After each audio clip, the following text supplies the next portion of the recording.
Well, hello, I'm David Freeman with Is That Really in the Bible? I want to talk to you about a doctrine that you probably have never heard of before. It's called the Fair Chance Doctrine. Let me repeat that, the Fair Chance Doctrine. And the Fair Chance Doctrine basically states that everyone who has ever lived and died will get a chance for salvation during God's timing. It's called the Fair Chance Doctrine. Now, when I say that everyone who has ever lived and died will get a chance for salvation during God's timing includes at least 2 resurrections from the dead. In other words, just because a person has lived and died without Christ does not mean they are eternally lost, is what I'm saying. Now, you would think that's the best news anyone could ever hear, because we all have loved ones, whether we want to admit it or not.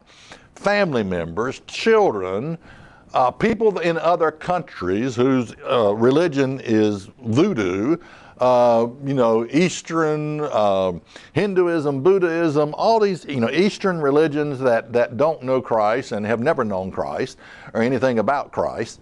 We all have people that we're concerned about. Okay.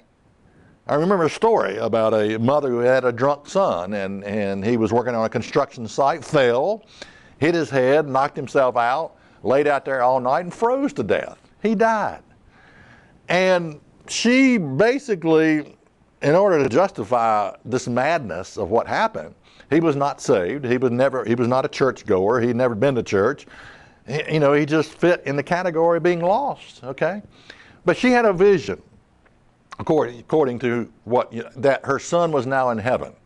Now, rather than, I would rather base my faith on the Bible, not on a vision or a dream that I had, okay?